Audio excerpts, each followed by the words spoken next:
Guidance is something we don't always think about directly. And many times in my life, at least, I didn't think about it until I needed it. I had my back up against the wall. I didn't know what I was going to do. I didn't know where the groceries were going to come from, where the paycheck was going to come from. And sometimes I allowed the situation to overtake me. And I would find myself totally lost. But along the way, over the years, I found that I had a real friend in God. And it took me a long time to get a handle on it. This idea of letting go and letting God is the hardest decision that any of us ever have to make. Because we are raised to be independent people. We are raised to be independent thinkers. We are told every day of our lives we can do anything we want. You can be anything you want to be. And then you go to do it or be it and you hit a brick wall. But whoa, somebody told me I could do anything I wanted.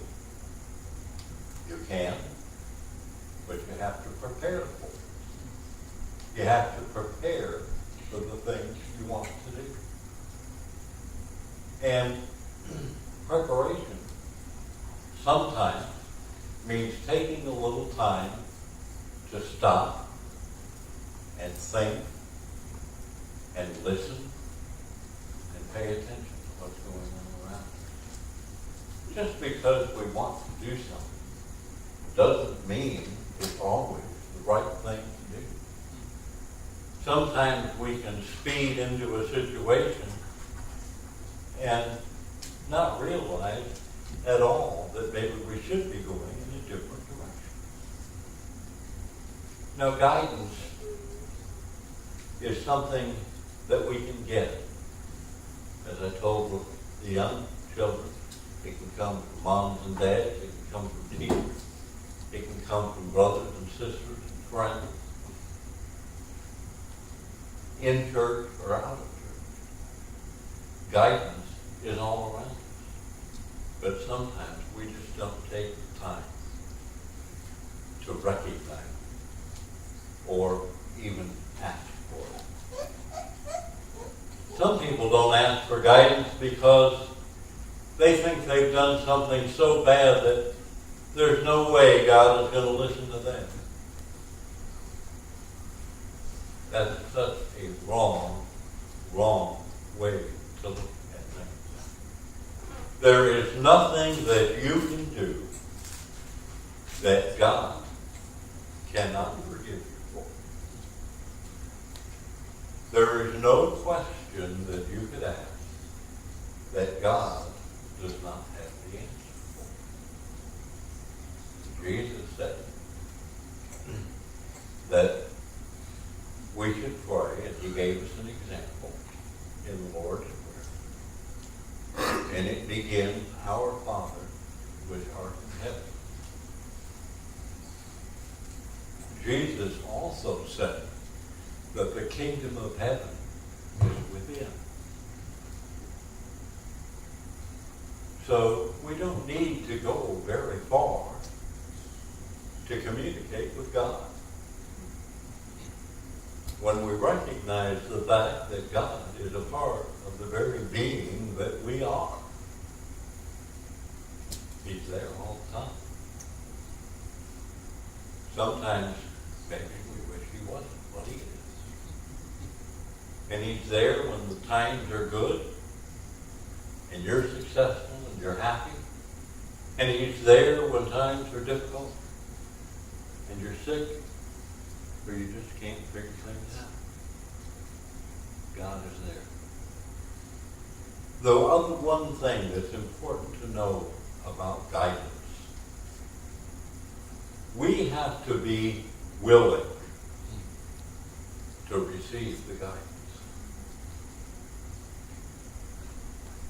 People used to ask me questions all the time. I used to tell them, if you don't want the answer, don't ask the question. And that may be true sometimes of God too. We may want something very badly. We may be wanting to go in a certain direction. And when we seek guidance, we may find that that's not the direction we should be going at all. But we need to be willing to receive God's guidance in our life. How do we get guidance from God? We get guidance from God through prayer and meditation. Sometimes just by having a conversation that you might not classify as either. But in prayer, we need to recognize that we really don't need to tell God we have a problem. He already knows. So do most of the people. God already knows that we have a problem or that we have a need.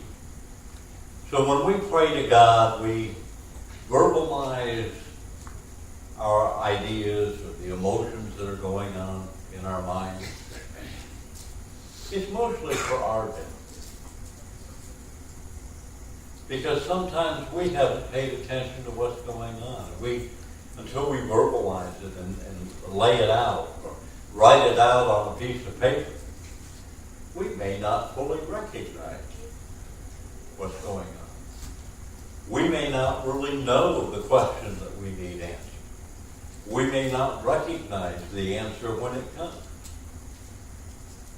God will always provide an answer.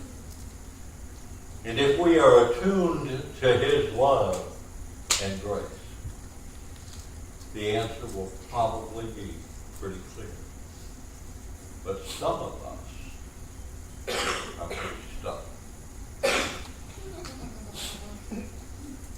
Sometimes God has to use a 2x4.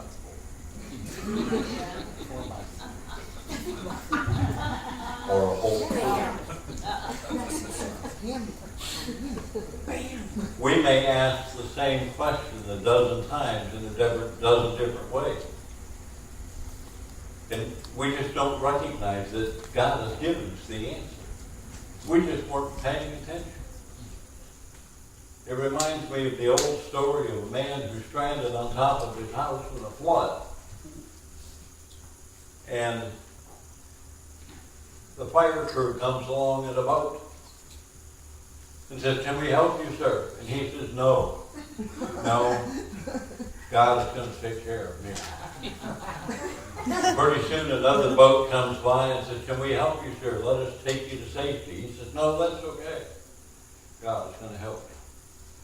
Well, then the water keeps rising. He can't swim anymore, and he can't do anything but sink. He does. And when he gets to the pearly gates up there, St. Peter asks him, "Well, what are you doing here? You weren't supposed to be here." He said, "Well, I drowned in the flood." He said, "God told me He was going to help me, but He never did anything." And St. Peter said, "That's not true. He sent a boat 3 times to rescue you, and you told him to go away. Did you really think that you could swim that long and that far?" The answer is no.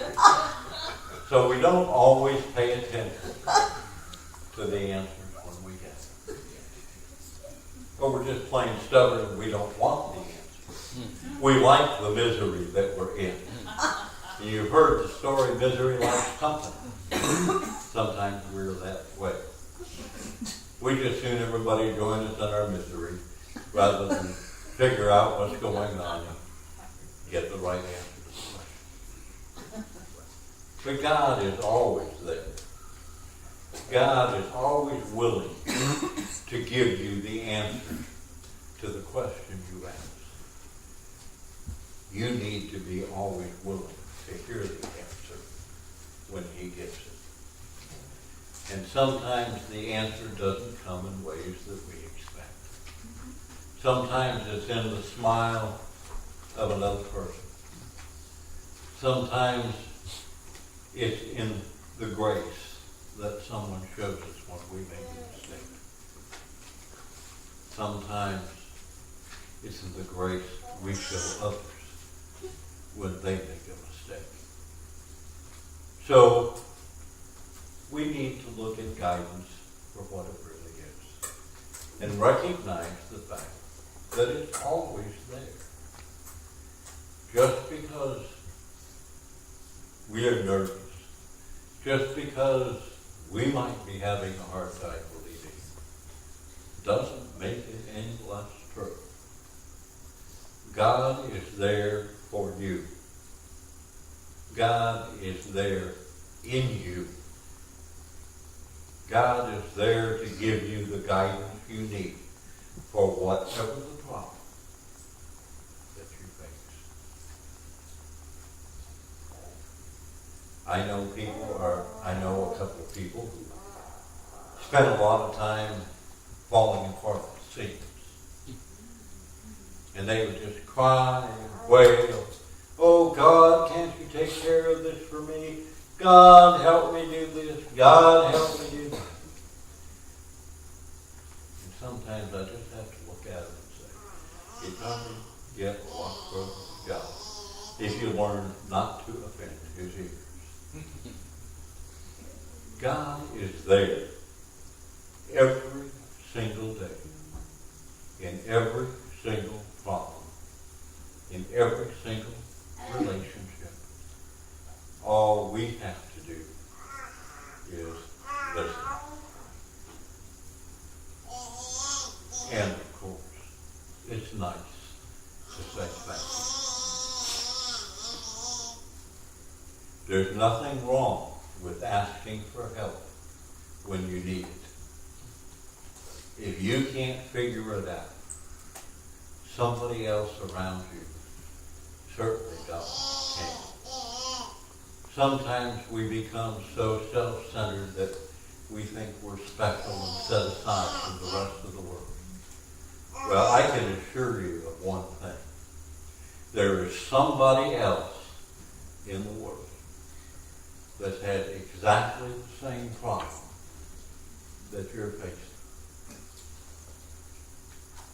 Somebody else already knows the answer. Don't be afraid to ask for help. There's nothing wrong with that. It does not make you a weak person. It doesn't make you a bad person.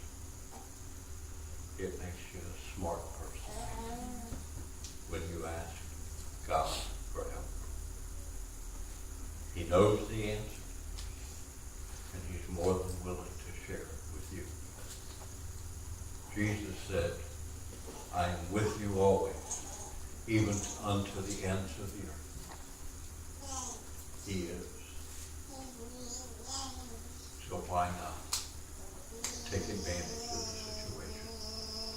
You are the heir to the kingdom. All of the benefits the kingdom has to offer are yours and mine. All we have to do is accept the benefits of the kingdom and the guidance that God provides. He's there. He will be there